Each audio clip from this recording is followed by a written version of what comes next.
everyone, welcome to Perspectives. A different perspective, a new way of looking at life. If you want to get in touch with me, my Twitter, Facebook, email addresses will be on the screen, so you can get in touch with me whenever you like. The show is really about you, not about my opinions, my perspectives, my ideas, and not even so much as my guests. It's about your opinions and views. So please take the moment, take the time to write to me, email me, contact me on Facebook or on Twitter.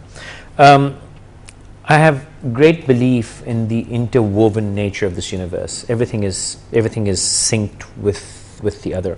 And if we look carefully, if we believe in that, if we start looking for signs, you will see the premonition, the deja vu, the feeling that you were just thinking about something and happened.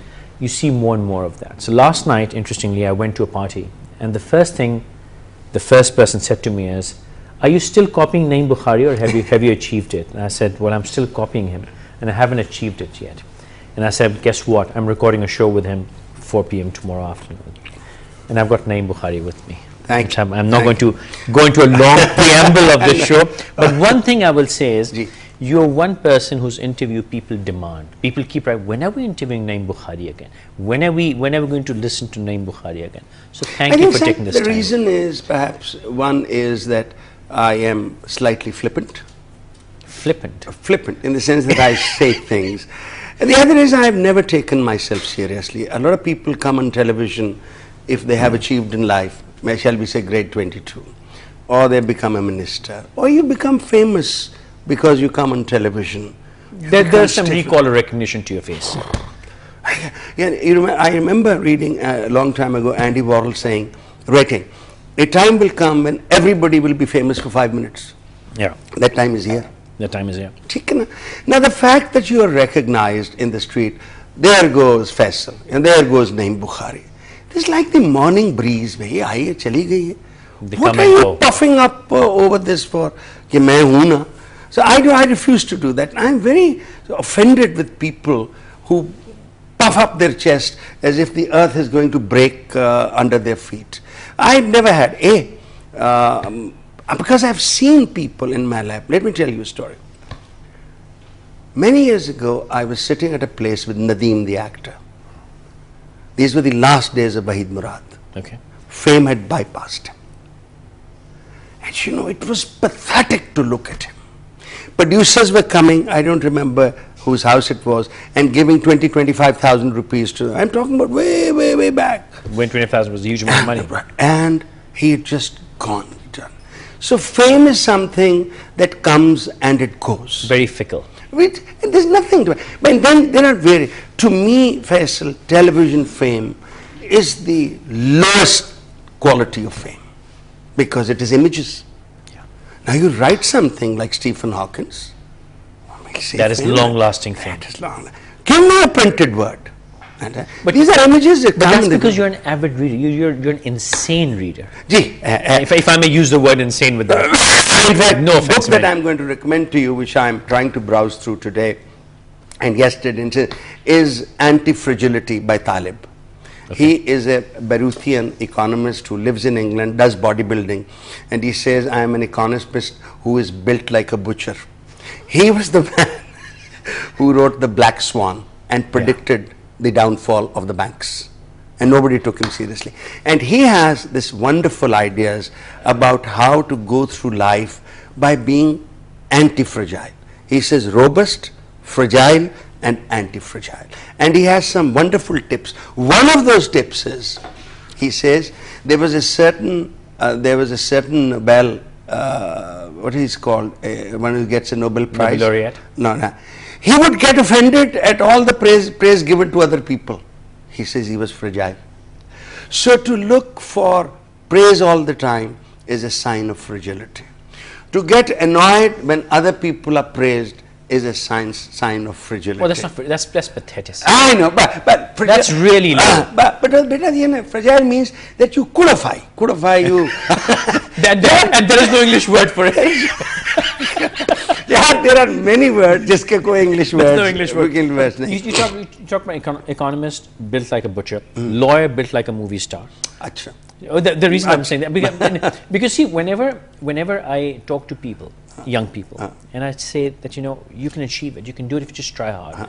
If you make it happen, if you put hard work, And then when I mentioned someone like you who started from nothing, from cycle, from a cycle, and bus, maybe not even that, cycle thing. And Alhamdulillah, you've done phenomenally well. God is make anybody can do it. So would they say that, you know what, oh, you've got your family backgrounds behind you, you've got this or that. If nothing else, Naeem Bukhari's got his looks behind him. So that's the reason I invoked that. Okay, looks. Elaborate. Look, for those who are watching, looks are important as our personality is important as the first impact. Okay, that opens the first door. That opens the first. But after that, it doesn't keep in you the time, right? in the work that I do in a courtroom, you may have great, go to Bombay if you're great look. Then it's hard work. And people who say, my father was not a lawyer, he was just an ordinary doctor. We are middle class, we were complexed at one point in time. People said, you lived in Bhatigate. No, I said OSBG, outside Bhatigate, Lower Mark. Okay, so we, all college I walked to, government college, I walked to law college.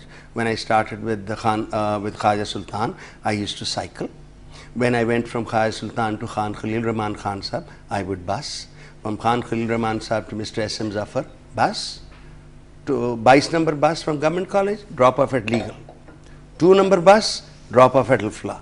And many times at night, 1 o'clock, 2 o'clock, I would walk back to Bhatigate with another, uska naam tha Ijaz Chaudhry Sahab, who ultimately became a judge of the Lahore High Court, a judge of the Supreme Court, and has hard work. You know, yes, we know there are sons of judges who get a platform, but everybody still does not make it. And one of the greatest law.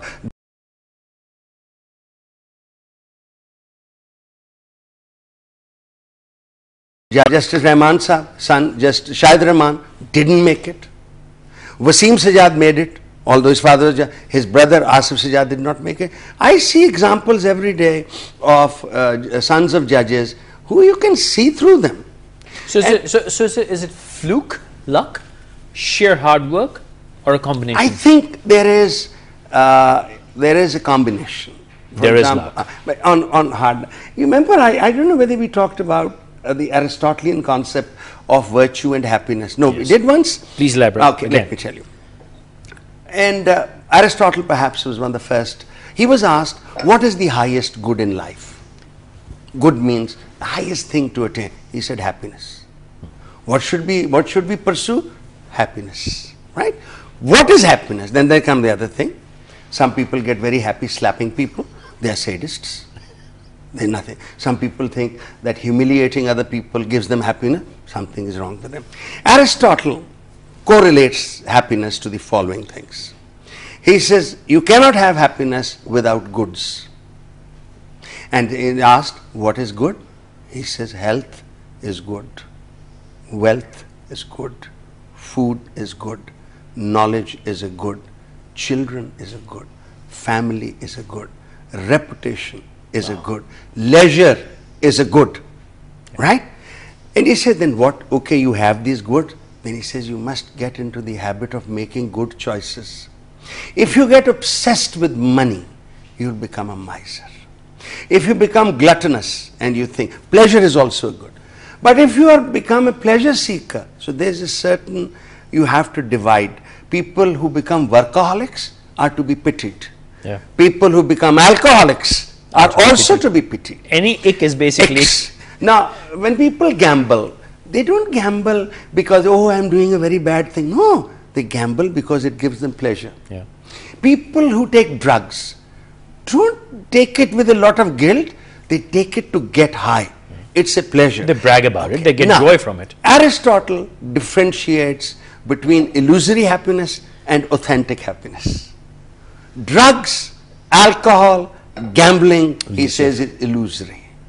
Knowledge, he says, an unlimited good. He does not decry wealth, but he says superabundance of wealth is a total waste. What do you do after you have 3 cars? For example, I read that the ruler of Brunei has a palace which has 700 rooms. What is it? Yeah, why do people do this? And the third thing, what we in the East call rahmat, the West calls it divine grace, and Aristotle calls it luck. To be in the right place at the right time. So these all 3 have to come into play to produce a symphony which we should call life, at the end of which there should be more moments of happiness. This can't happen that you go through life and say, no, I've never had a tragic moment. This is not going to happen. But that's not the balance of life. The balance of life is you'll have good days, you'll have bad days. You will eventually get sick and die. Yeah, we will all die. That's the truth of life. You will have healthy days. We should die without getting sick. That's another theory. But you will frail out eventually, and God forbid you die at a bullet. Let's hope you get sick and die. Let me sort of put this. I think the time has now come with medical science advancing that we should actually die of old age. That is to say, we should be going to the office till the last day of our lives. And just switch off. And just switch off. It says, koi baba mar gaya, that for the last 7 years we should be bedridden. No, we don't want that. We don't want that. And may God save everyone. I think I should like to add, there are certain givens which we can't change. For example, I always thought I should have been born in Saudi Arabia. Yalla. All good? Big stomach, everything big, lots of money. Yalla. Why not? I didn't choose to be born here. The time, etc., who your parents are, they're not gone here. But there is one thing, Faisal, you and I have, and I keep on repeating this ad nauseum, if not ad infinitum. You and I, till we die, can always choose to become the kind of human being we want to become. Absolutely. We are in constant evolution. We are all evolving as people. And I am now, as I'm getting older, I now look at myself. Why did I raise my voice yesterday? Constant check and balance. Constant check and balance. What was the need for me to do that? It's a constant check and balance, right? And then I must be more kind. I must be more gracious. And sometimes I do things now. When somebody, I say, I never got this money from my father. I earned it. Giving a little away never hurt anybody. So whether, and above all, I think this is something that I'm trying to, I was with a driver and I said, Chachu, he said, I'm younger than you. I said, I call people who work Chachu so my children can call them Chachu. And I get offended if a child says, Oi. Please don't do that. Now, how do we... That's just sheer, uncultured. That was some, Faiz. I said, Faiz bhai yaar, he's working for you. When you are asleep, he's waking. So I'm trying, and I find it difficult. For example, my son, who was a little now 13, I encouraged him. These boys are always pestering. I said, why don't you buy them ice cream? Why should I? I said, because you have money, and they don't have money. And he got into the habit of calling them over. So even the habit of giving has to be inculcated. Sharing. And if you teach them, once I read that a child is born like a clean disc, and everything we put into it, including culture. Sure. And what is culture? Culture is language, culture is music, culture is religion.